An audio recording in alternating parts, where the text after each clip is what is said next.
Hello everyone, আসসালামু আলাইকুম। কেমন আছেন সবাই? আশা করি অনেক ভালো আছেন। আজকে আনাবিয়াকে রেখে একটু বাইরে যাব, তার কারণ হচ্ছে বাইরে অনেক বেশি রোদ আর ওকে নিয়ে যাওয়া যাবে না। আনাবিয়া কিন্তু ওর নানির কাছে অনেকটা সময় থাকে, এজন্য কোনো সমস্যা হয় না। তো ঈদের আর বেশি দিন নেই, একটু টুকিটাকি কেনাকাটা করতে যাব আজকে আনাবিয়ার জন্য। আয়না, এই দেখি কি এটা ময়না? মিম, মিমটাকে বলো এই মিউ। হ্যাঁ, একটু চুমু দাও তো মিমটাকে। উনি বাবা নি, উনি বাবা। মামাকে একটু টাটা দাও। Tata tata tata. একটু মামিকে একটু চুমু দাও তো। এই দেখো আনা, একটু চুমু দাও। এই দেখো টাটা। এগুলো কি? আমি চলে যাই। দেখি, হ্যাঁ, আদর করে দাও মাকে।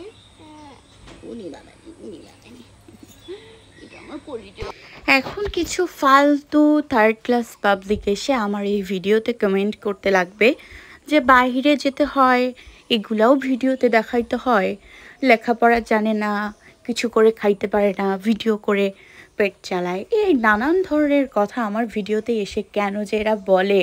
শুধু এরা কমেন্ট বক্সেই সীমাবদ্ধ থাকে না, এরা আমার ফেসবুকে পার্সোনালভাবে নক দিয়েও এসব নিজে নিজেই বিড়বিড় করে ব্লক মেরে দেয়। আবার আমার বিভিন্ন ভিউয়ার্সদেরকে নক দিয়ে টাকা পয়সাও নেয়। হ্যাঁ, এই ব্যাপারগুলো খুবই খারাপ। ঠিক আছে, এটার জন্য আমি আইনি স্টেপ নিব, কারণ অতিরিক্ত কোনো কিছুই ভালো না। আমাকে কমেন্ট বক্সে গালাগালি করে, ঠিক আছে, এটা মানা যায়, কারণ 10 জন যদি একটা জায়গায় থাকে সেখানে 10 জনই তো আর আমাকে ভালো বলবে না, কারণ এক একজনের চিন্তাভাবনা এক এক রকম, তাই না? তো ঠিক ছিল, এই পর্যন্ত ঠিক ছিল, কিন্তু আমার কয়েকজন ভিউয়ার্সকে নক দিয়ে এইরকম এই যে নম্বর দিব, এই করব ওই করব বলে টাকা পয়সা নিয়েছে। তো এই জিনিসটার জন্যই আমি স্টেপটা নিব যে কেন এটা করলো। ঠিক আছে, কারণ এটার জন্য আমি হ্যারাসমেন্টের শিকার হচ্ছি। ভাই, আপনাদের আমাকে নিয়ে কেন এত জ্বলে আমি বুঝি না। এত জ্বালা কেন আপনাদের? আপনাদের কি আর কোনো কাজ নাই? হ্যাঁ, আমি আমার টাকায় খাচ্ছি পড়ছি, আমি আপনাদের টাকায় তো খাচ্ছি না পড়ছি না, আপনাদের টাকায় তো ঘুরতে যাচ্ছি না, কেনাকাটা করতে যাচ্ছি না, তাহলে তারপরে আপনাদের এত জ্বলন কেন বুঝি না। হ্যাঁ, আমি পড়ালেখা জানি না, আমি ভিডিও করে খাই। আচ্ছা যাই হোক, আমি পড়ালেখা জানি না, আমার পরিবার শিক্ষা দিতে পারেনি, আপনাদের পরিবার এত ভালো, আপনি এত সুশিক্ষিত, তা আমার ভিডিওতে এসে এরকম উল্টাপাল্টা কমেন্ট যে করেন। আপনি এত শিক্ষিত হইলে একজন শিক্ষিত টিচার, একজন শিক্ষিত ডক্টর, একজন ইঞ্জিনিয়ার এসে কখনোই অন্যের ভিডিওতে পিঞ্চ করে কথা বলে না। কারা কথা বলে জানেন? যারা অশিক্ষিত, মূর্খ, ছোট লোক, মানুষের ভালো দেখতে পারে না, হিংসা করে মানুষকে দেখলে, ঠিক তারাই এসে অন্যের ভিডিওতে খোঁচা মেরে কথা বলে।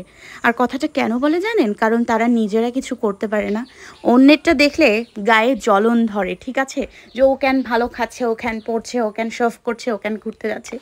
কি আজব মানুষ। আমার কথা হচ্ছে, তোরা যদি আমাকে দেখতেই না পারিস তাহলে আমার খোঁজ খবর রাখিস কেন? আমার ভিডিওতে এসে বেয়াদবের মতো, নির্লজ্জের মতো কমেন্ট কেন করিস তোরা?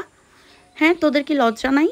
এতটুকুও যদি লজ্জা থাকতো তাহলে তো এসে আমার ভিডিওতে কমেন্ট করতি না। তো তাহলে দেখ একটা জিনিস, আমার তো মনে হয় তোরা আমাকে এত বেশি অ্যাটেনশন দিচ্ছিস যে আমাকে গালাগালি করার জন্য পর্যন্ত আমার ফেসবুক আইডি খুঁজে বের করে আমাকে গালাগালি করিস। তো একটা গালাগালি একটা মানুষকে করার জন্যও তো সময়ের প্রয়োজন। তো আমি আসলে অনেক লাকি যে আমাকে কোনো মানুষ গালাগালি করার জন্যও এতটা সময় ওয়েস্ট করে। ও মাই গড, রিয়েলি।